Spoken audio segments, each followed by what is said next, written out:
Her brother got millions. She got a single painting. He smirked and said, "That's all you deserve."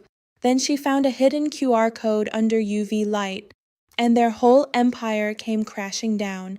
Stay till the end. Subscribe for more. My name is Ashley.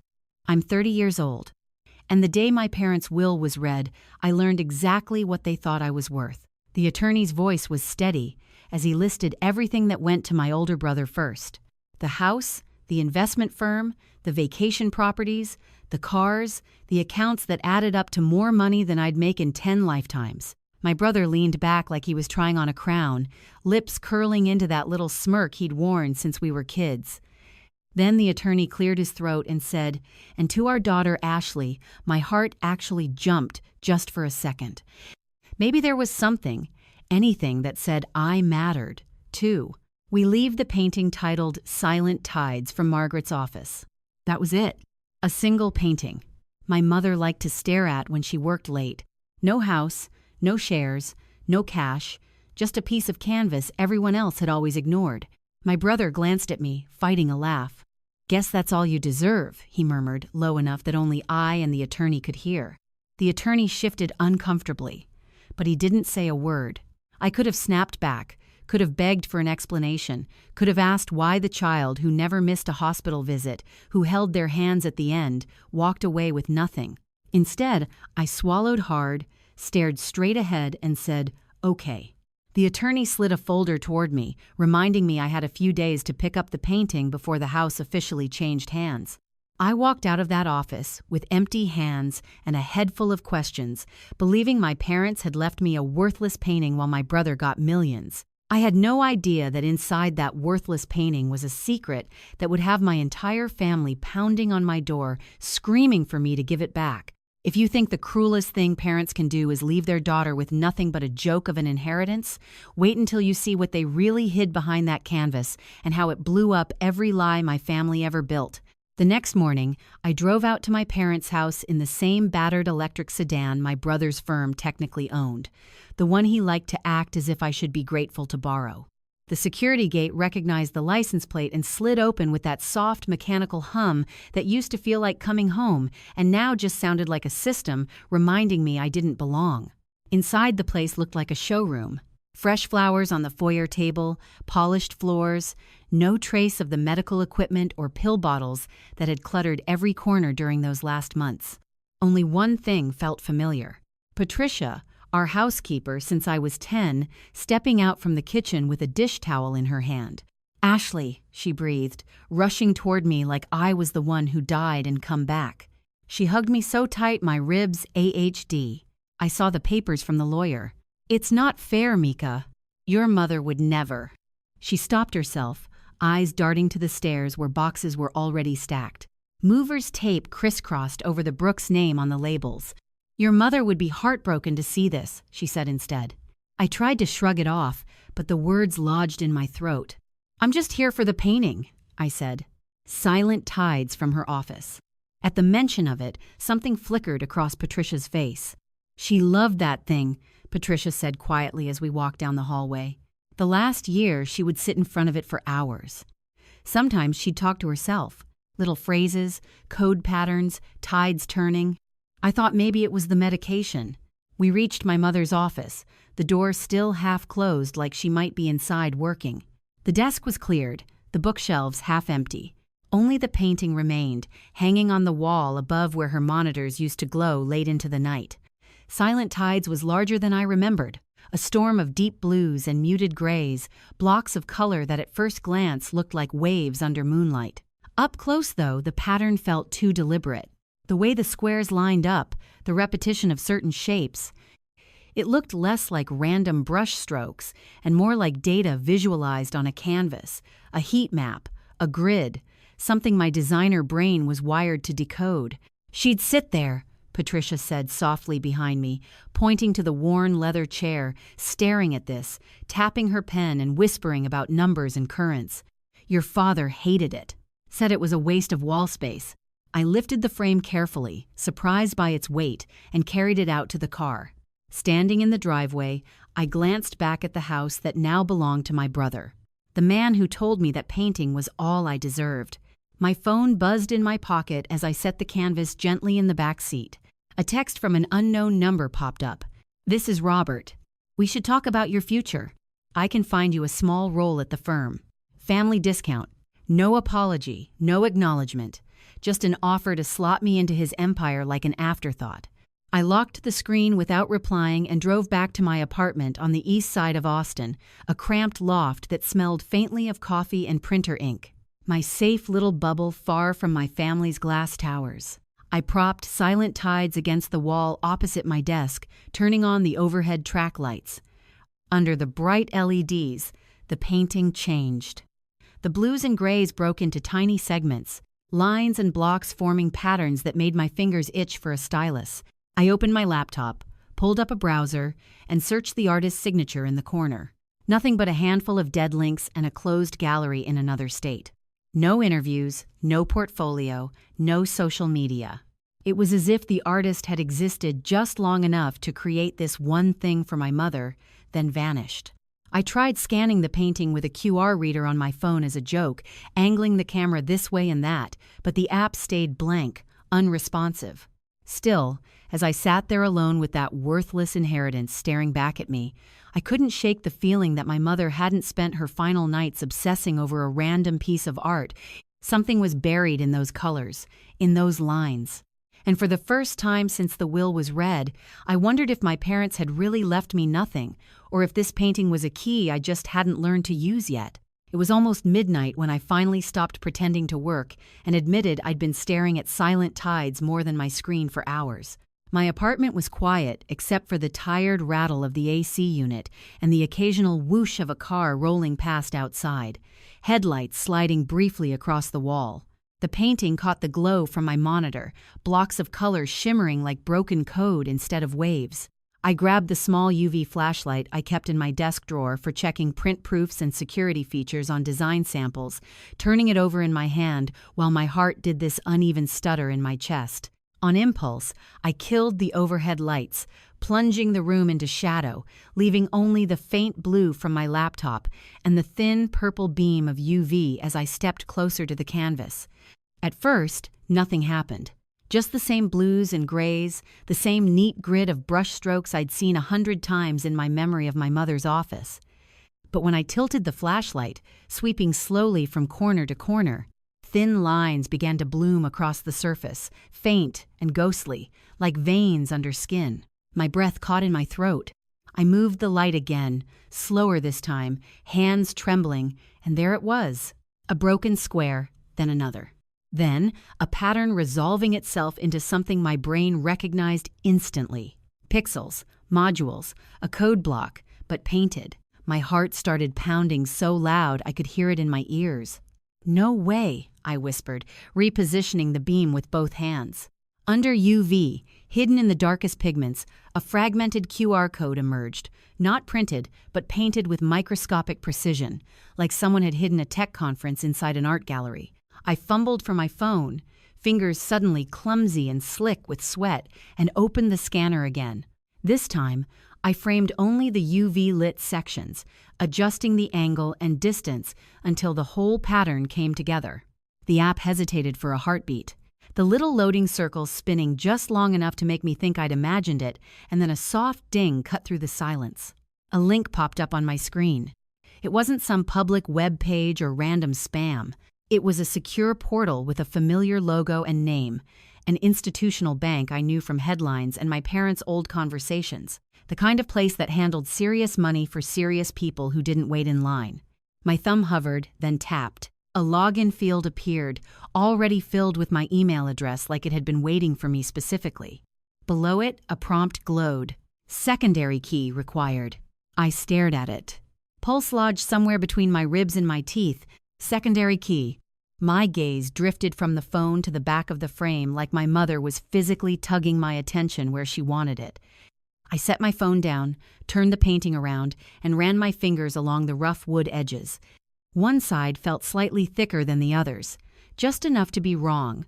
I dug my nails into the seam until a small strip of wood popped loose with a tiny crack, revealing a narrow compartment carved into the frame.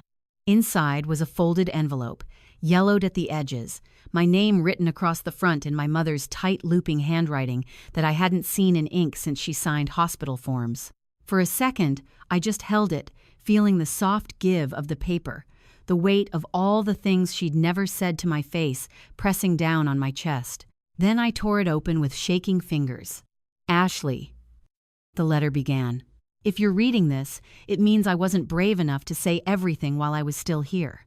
Her words spilled across the page, explaining how she'd realized years ago that the firm my father and brother built was rotting from the inside, that the algorithms she designed to predict market movement had been twisted into tools for fraud, for hiding money offshore, for stealing from people who trusted them enough to sign on the dotted line.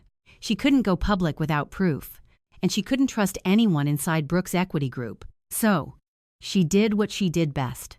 Collected data, documented everything, and built a trail no one else could see. Your father believed you were too soft. She wrote, your brother believed you were too small, but you see patterns they never will. That's why the key is yours. The QR code in the painting, she explained, was the first key, a way to get to the vault without leaving a digital fingerprint. The second was a passphrase only I would know. Something she'd said to me every time I wanted to quit growing up, when math got too hard, or I felt like the odd one out in my own family. I could almost hear her voice in my head as I read it. I whispered the phrase now, barely audible in the dark apartment, and typed it into the field on my phone. For a breathless second, nothing happened. Then the portal opened. File after file loaded on the screen, spreadsheets, transaction logs, shell companies, email chains, account numbers routed through jurisdictions I recognized from articles about tax havens, charts that mapped cash flows in lines that looked sickeningly like the patterns in my mother's models. One document made my stomach flip, a trust in my name, funded quietly over the years with money my mother had peeled away from the storm. Money, she insisted in the letter, had been rightfully earned before everything went wrong. There were also signed statements time-stamped that she'd already provided these to an attorney and initiated a confidential inquiry with federal investigators. The painting wasn't just art. It was a map, a key, a confession turned into data, proof that my family's success story was built on crimes. My chest felt too tight, my mind racing ahead to what this meant. What Robert and my father had done, what Margaret had risked, how long she'd carried this alone. I barely heard the first knock over the noise in my head. It was the second one that made me jump louder, harder, rattling the thin door of my apartment in its frame. I froze, phone in hand, heart slamming into overdrive. Then came the third, followed by my brother's voice, muffled but unmistakable, seeping through the wood like smoke. Ashley, open the door. Another voice layered over his, sharper and higher, edged with anger. Aunt Linda's. We know you have it, she snapped. Someone jiggled the handle hard enough to make the lock clack. Open up now. Cold spread through my veins, washing away the last of the denial. They shouldn't even know I'd picked up the painting yet. The will had barely settled, and I hadn't told anyone where I lived, unless they were tracking the car. Of course, they were. That sedan was still corporate property. Corporate property with corporate GPS that I'd stupidly thought of as a perk, not a leash. My phone buzzed with a new text as the pounding continued. Robert again. Don't be stupid. That painting belongs to the firm. Give it back and we can make this go away. I backed away from the door, every instinct screaming at me to stay quiet, clutching the frame of Silent Tide so hard my fingers ASHD and my knuckles went white. On my screen, the files from the secret vault glowed like a confession. Line after line of numbers that could burn their empire down. Outside, my family kept hammering at the wood, voices overlapping as they yelled for me to give back what they had spent years hiding. In that moment, it hit me with brutal clarity. This wasn't just a painting they were after. It was the key that could unlock everything they'd built on lies. The one thing they hadn't managed to control, and somehow, almost by accident but also by design, I was the one holding it. I didn't sleep at all that night. I sat on the floor with my back against the couch. Silent Tides propped in front of me like a shield, while the glow from my laptop washed over the dark room. Every instinct I had screamed at me to panic, to shove the painting in a closet and pretend I'd never seen any of it. Instead, I forced my shaking fingers to move. First, I downloaded everything from the hidden portal, every file my mother had buried in that code. Spreadsheets, email threads, contracts, transaction logs. I compressed them, encrypted them with a password only I would remember, then uploaded backups to multiple cloud accounts. When that was done, I sent a single message to the one person my mother said she trusted in her letter. "Michael, this is Ashley. I found what she left me." His reply came faster than I expected for someone who handled my family's messes. "Do not share those files with anyone else. Can you talk on a secure line?" 15 minutes later, I was huddled against the kitchen counter, phone wedged to my ear, staring at the door like it might explode inward. James's Snort's voice was calm but sharper than it had been in the conference room. I told him about the painting, the QR code, the portal, the trust in my name. I told him about the knocking, about Robert and Linda at my door, about the GPS in the sedan. On the other end, he exhaled slowly. "Your mother came to me months ago," he said. "She gave me a portion of those records and instructed me to prepare for the possibility you'd find the rest. She believed your father and brother were using her models to commit large-scale fraud. She also believed you were the only one she could trust to finish what she started." My chest tightened. "So you knew?" I asked. "Not the details," he said. "What I knew is that she opened a confidential inquiry with federal investigators. I helped her set up the trust in your name using funds she could document as legitimately earned early on. What you have now likely fills in the gaps. But listen to me carefully. If Robert and Linda are already at your door, they know that painting isn't just sentimental. They will try to get it back, and they will try to spin this as you stealing company property."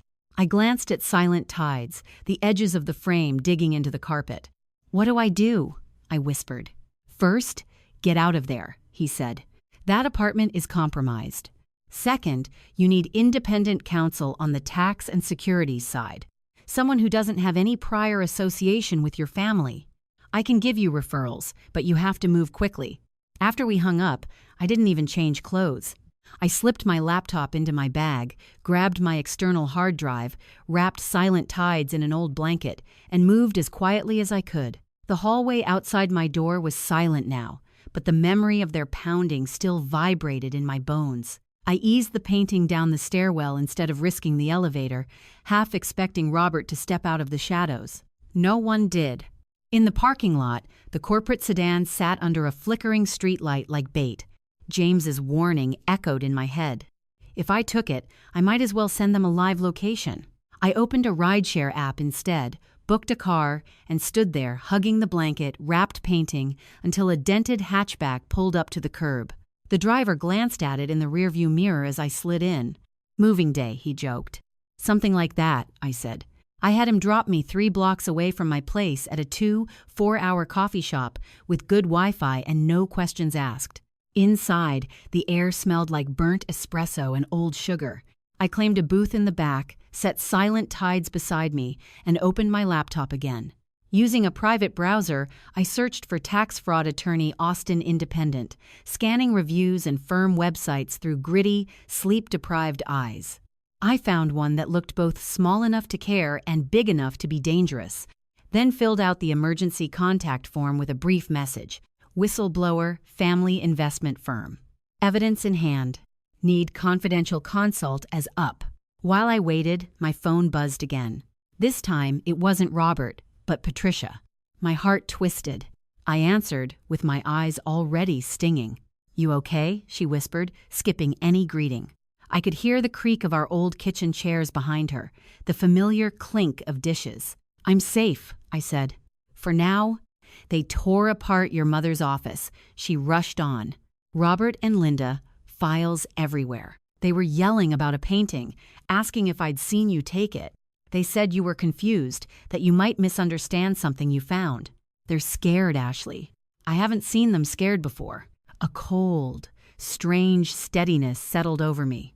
"Good," I said before I could stop myself. "Let them be scared for once." Patricia hesitated. "I don't know what your mother put in that painting," she said, voice thick. "But she told me If anything happens to me and Ashley starts asking questions, tell her to keep going no matter what they say. So, keep going, mija. Don't let them talk you into dropping this. I blinked hard, wiped my eyes with the back of my hand, and promised her I would be careful. Before sunrise, I booked a small furnished place near Lake Austin under a different last name, using a temporary credit card number and a burner email. The host left the key in a lockbox by the door. I carried Silent Tides inside like it was made of glass and leaned it against a wall in the tiny living room.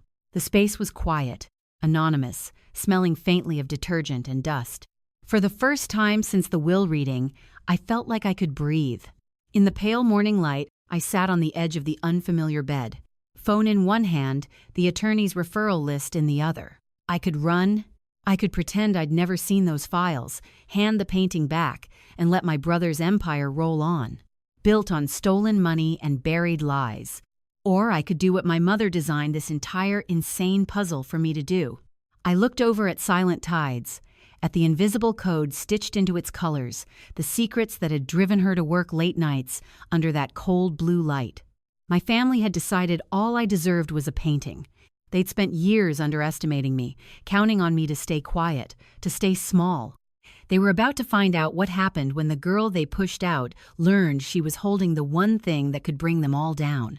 2 days later, I was sitting at the tiny kitchen table in the lake house, laptop open, when my new attorney, a tax and security specialist named Susan Harris, finished scrolling through the last file I'd sent her. We were on a video call, her face framed by bookshelves and degrees. "This is not small, Ashley," she said finally. "This is systemic. Your mother did thorough work. Between what she gave her lawyer and what you pulled from that portal, there's enough here to justify a full-scale investigation." My heart thudded. "So, what happens now?" I asked. "I've already reached out to the federal contacts Michael mentioned." She said, "Your mother filed formal complaints months ago. They opened a preliminary case, but they were missing key links. What you have ties the scheme to specific accounts and decision-makers. They've been waiting for this. I'm sending a secure package as we speak. You are not to meet with your brother or aunt alone. You are not to surrender the original painting under any circumstance. You keep copies of everything off-site." "Understood." I promised I would, even as a knot of dread twisted in my stomach. After the call ended, I walked into the living room and stared at Silent Tides. It leaned against the wall opposite the sliding glass doors, the morning light turning its blues, almost silver. Somewhere inside that grid of color was the reason my mother had worked herself sick and slept in this house alone while the rest of us pretended everything was normal. My phone buzzed. A notification from Susan. "Package received on their end. They may move fast. If anyone contacts you, call me and read immediately." I was still reading the message when someone knocked on the door. 3 sharp, confident raps that didn't belong to a delivery driver or a nervous Airbnb host. I went completely still. The knock came again, louder. "Ashley, open up. We need to talk." Robert's voice slid under the wood like oil. My brain raced. I hadn't used the company car. I'd booked this place under a different name. Used a virtual card. Then I remembered who used to pay for my phone plan, who'd insisted on location services after I moved out, framed as concern. "Just in case you get stranded," he'd said. I cursed under my breath for not changing it sooner. "Ashley," he called again more forcefully. "We can hear you in there." Linda's voice cut in tight with anger. "You can open the door or we can make this very unpleasant for you." My hands shook, but I forced them to move. I grabbed my laptop, opened a secure call with Susan and James, and hit record on my phone, dropping it mic side up on the coffee table. Then I walked to the door and flicked the deadbolt. I didn't open it wide, just enough to see their faces. Robert looked like he'd stepped straight out of a press photo. Tailored shirt, expensive watch, every hair in place. Only his eyes betrayed him, a little too bright, a little too wild. Linda stood beside him in a structured blazer, jaw clenched so tight I could see the muscle jump. "You found something," Robert said without preamble, eyes sliding past me to scan the room. "We need to come in." "This is a rental," I said. "I'm not supposed to have unregistered guests." He smiled, that smooth, patronizing expression he'd perfected over years of boardrooms and investor meetings. "Come on, Nat. Let's not do this. You took a company asset without permission. You accessed confidential systems you had no right to touch. I'm here trying to solve this as family before it becomes messy." He leaned on the word, letting it hang. Behind him, Linda's gaze snapped to silent tides as soon as she spotted it. Her face went white, then red. "There!" she hissed, pushing past me before I could stop her. "I told you she'd taken it." I stepped back, keeping my distance, my pulse roaring in my ears. "You left it to me," I said. "In the will. Remember? We left you something to remember, Mom." Robert shot back. "We did not give you permission to break into encrypted systems, steal proprietary models, and misinterpret complex financial data you don't understand." He moved closer, closing the space between us, dropping his voice. "Do you have any idea what kind of trouble you're playing with?" I held his stare. "I understand fraud," I said quietly. "I understand shell companies and offshore accounts and using Mom's algorithms to manipulate markets. I understand stolen pension funds and doctored investor reports. I understand that Mom was building a case and that you tried to bury her with it." For a split second, something like panic flashed across his face. Then it was gone, replaced by a practiced look of disappointment. "Snorts, Margaret was sick," he said. "She got paranoid at the end, started seeing patterns where there weren't any. You, of all people, should know how that works. You live in your head. You see shapes in everything." Linda snorted. "You think the SEC is going to take seriously a bunch of colored blocks your mother painted on a canvas?" she demanded. "This is delusion, Ashley. Dangerous delusion. You're putting the firm at risk. You're putting our investors at risk." "Your investors are already at risk," I said. "Because you stole from them." Robert sighed like I was a stubborn child. "Here's what's going to happen," he said, slipping his hands into his pockets. "You give us the painting and every copy of whatever you downloaded. In return, we set up a generous settlement for you. Cash, no questions asked. You walk away, start that little design studio you always wanted, and no one ever needs to know how close you came to blowing up your family's life. Or," he added, his tone hardening, "you dig in and this becomes public investigations, headlines. You get painted as the ungrateful daughter trying to shake down her dead father's company.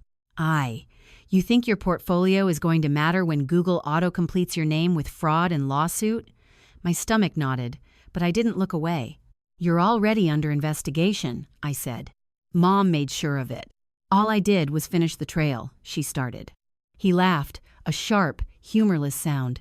"Please, you think if there were a real case, anyone would have waited this long. You have files you don't understand, and mommy issues. That's it." I took a breath, grounding myself in the weight of the phone recording on the table, in the soft ping I'd heard earlier when our conference call connected. "You're right about one thing," I said. "I don't understand everything. That's why I hired people who do." His eyes narrowed. "What does that mean?" "It means," I said, raising my voice just enough, "that everything you're saying right now, the offers, the threats, the way you just admitted the painting, is a company asset tied to confidential systems. My attorneys are hearing every word." Silence dropped into the room like a stone. Robert's gaze flicked to my laptop, the small green icon glowing on the screen. Linda blanched. "You didn't," she whispered. "You didn't get outsiders involved." "Mom did," I corrected. "Months ago, I'm just the one holding the key." As if on cue, there was another knock at the door. This one was firm, official, accompanied by a voice that made every hair on my arms stand up. "Federal agents." The man called Miss Brooks. "This is Special Agent William. We have a warrant to execute regarding Brooks Equity Group. Please open the door." Robert's face drained of color. "You called them here," he hissed. "I didn't have to," I said, stepping past him toward the door. "They've been waiting for this."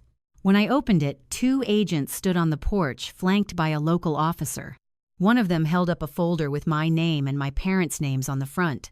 "Brooks," he said, scanning the room behind me. His gaze snagged on Robert and Linda. "We're here to take possession of evidence and serve warrants related to an ongoing financial crimes investigation." Everything seemed to move in slow motion after that. The agent reading Robert his rights. Linda arguing, then stumbling over her own words as she tried to explain why they'd followed me here. the officer asking me to confirm my identity and the existence of the files. My hands trembled as I pointed out the encrypted drive, the painting, the letter my mother wrote. Somewhere in the chaos, Robert turned to me, eyes blazing, mask finally ripped away. "You think you've won?" he spat as an agent guided his hands behind his back. "You think they'll thank you for this when the dust settles? You destroyed our family." I met his glare, heart pounding but steady. "You did that yourself," I said. "All I did was turn on the light. News doesn't move slowly when it smells blood in the water. And in our case, it moved like a feeding frenzy." Within a week of that morning at the lake house, headlines started popping up on every local business site and then on national outlets. My family name shoved into bold fonts and harsh thumbnails. Brooks Equity Group under federal investigation. CEO detained on fraud and tax evasion charges. Whistleblower evidence points to massive scheme. My phone lit up with notifications I didn't open and numbers I didn't recognize, reporters and distant acquaintances suddenly very interested in my life. I watched it all unfold on my laptop from yet another temporary rental. The volume of the TV low, my name blurred in early reports as a family member who provided key documentation like I was a footnote in my own story. At the arraignment, Robert stood in a navy suit that suddenly looked like a costume, flanked by attorneys who blinked into cameras and talked about misunderstandings, complex strategies, and overzealous regulators targeting a successful firm. The charges read out loud made that spin sound pathetic. Wire fraud, securities fraud, conspiracy, tax evasion, counts stacking up like sandbags against a breaking dam. Linda tried to keep her composure, but the day agents walked out of Brooks Equity with boxes of files and seized servers. Cameras caught her with her head in her hands at the curb. Mascara smudged. The polished CFO mask finally cracked. Their investors, the ones they'd treated like faceless account numbers, suddenly had voices, and those voices were angry and very, very public. Lawsuits started piling up. A group of retirees who'd trusted Brooks Equity with their savings appeared in a news segment sitting at folding tables in a community center, holding printouts of statements that no longer meant anything. I watched one man in his 70s say, "I believed in them. I believed the returns were real," and felt a sharp, ugly twist of guilt in my chest. Even though I hadn't signed a single one of those fraudulent reports that night on a call, Susan's tone softened for the first time since I'd hired her. "You didn't create this," she said firmly. "You put a stop to it. There's a difference, and it matters, even if it doesn't feel like it right now." In court, months later, when the plea deal finally came after endless motions and press speculation, Robert didn't look at me once. He stared straight ahead as the judge accepted his agreement. Over a decade in federal prison, millions in restitution, a lifetime ban from serving as an officer or director of a public company, his right to play the respectable CEO permanently revoked. Linda took a lesser sentence in exchange for cooperation, but she lost everything else. Her position, her license, the house she'd bragged about buying with clean money, the invitations to charity galas she loved so much. Brooks Equity Group, the empire they'd built on my mother's work and other people's trust, was dismantled piece by piece. Assets frozen, then liquidated to pay back as much as possible. The trust my mother set up for me was examined from every angle and ultimately deemed clean after investigators traced every deposit. "Your mother was cautious," James told me in his office, tapping a thick folder with my name on it. "She documented the source of every dollar. This is as legitimate as it gets. Ashley, she wanted you protected. I could have taken the money and disappeared to some quiet town where no one knew the word Brooks. Instead, sitting at another too-small table in another rented place, I opened a spreadsheet and started moving numbers around the way my mother used to, but for a different purpose. First, I authorized a significant chunk to go straight into the restitution pool earmarked specifically for smaller investors, the retirees, the teachers, the families who trusted the Brooks name because they thought it meant safety. Watching that transfer confirm on the screen felt like exhaling after holding my breath for years. The rest I used to do, something my brother would have laughed at if he'd still been free. I incorporated my own company. Tideshift Studio started as a name on a form, a basic website, and a logo I sketched on a napkin at a diner. Within a year, it was a real office space in a modest building in East Austin with secondhand desks, mismatched chairs, a coffee machine that groaned every morning, and a wall painted the same deep blue as Silent Tides. We specialized in UX and data visualization for fintechs, nonprofits, and community banks. But our unofficial mission was simpler and sharper. Make it harder for people like my brother to hide behind pretty dashboards and confusing reports. We built tools that made risk obvious, that translated complex numbers into stories regular people could understand before they signed anything. We said no more than once to potential clients whose pitch decks felt too slick. Patricia was there from day one, sitting at the front desk with a second-hand laptop, answering phones in that warm voice that had narrated my childhood. "Welcome to Tide Shift," she'd say, offering visitors coffee in mismatched mugs. And every time I heard it, something in me settled a little more. On the day we hung Silent Tides in the conference room, right where clients would see it when they walked in, I ran my fingers along the frame and thought about the woman who'd hidden a nuclear bomb of truth inside a painting because she didn't trust anyone else to carry it. "We should get a plaque," Patricia joked, stepping back to admire it in memory of rich men's secrets. I laughed, really laughed for the first time in what felt like years. The sound shocking and then comforting in my own ears. Revenge didn't look like I thought it would. There was no slow clap, no cinematic moment where Robert fell to his knees and begged for forgiveness under a spotlight. The satisfaction was quieter, steadier, more practical. It was watching the balance of power tilt, seeing his name in articles warning young entrepreneurs what not to do, hearing a retired teacher say in a workshop we hosted, "For the first time, I actually understand where my money is." It was signing paychecks with my name at the bottom instead of watching someone else hoard credit. It was walking past that painting every morning, knowing that the thing my family had mocked as all I deserved had become the key to dismantling their lies and building something better, cleaner, and fully mine in their place. 2 years later. If you walked into Tide Shift on a random Tuesday, you'd never guess our origin story started with a worthless painting and a federal raid that blew my last illusions to pieces. You'd see a small team huddled around whiteboards arguing about how to make disclosures clearer for a nonprofit or how to redesign a banking app so people could actually understand the risks they were taking before they clicked agree. You'd see tired coffee cups, a snack drawer that never stayed full, sticky notes clinging to monitors, and a conference room with a single piece of art on the wall. Silent Tides, framed and steady, watching over everything we built like a quiet witness. We'd grown slowly, the way I liked it, one cautious contract at a time. We hosted free workshops for freelancers, teachers, and retirees on how to read financial reports, brought in guest speakers to talk about scams and too good to be true returns, and printed simple checklists people could take home and stick on their refrigerators. Sometimes during Q&A, someone would ask, "How did you get into this?" And I'd feel that familiar knot in my chest, the collision of past and present. I'd give them the short version. My family ran a firm. Things weren't what they seemed. My mom was braver than anyone knew. The long version belonged in court transcripts and investigative files, not on a projector screen in a community center. A podcast host finally convinced me to tell more of it, framing it as a cautionary tale about money, trust, and what happens when loyalty is weaponized.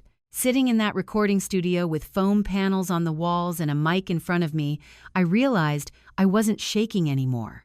I could say fraud and prison and my brother in the same sentence without feeling like I was betraying someone. The betrayal had already happened. I was just refusing to keep it quiet. Robert wrote twice from prison. The first letter was angry, messy, full of excuses and half-truths, blaming me for everything from his sentence to the headlines, insisting that family should stick together even while he dodged responsibility. The second, months later, was quieter, written in tighter script, full of words like regret, mistakes, and maybe we could talk when I get out. I read it at my desk under the soft wash of afternoon light, Silent Tides in the corner of my eye, then folded it back up and put it in a drawer with the first. I wasn't interested in rewriting history for him or playing the part of the understanding little sister who helped him feel better about what he'd done.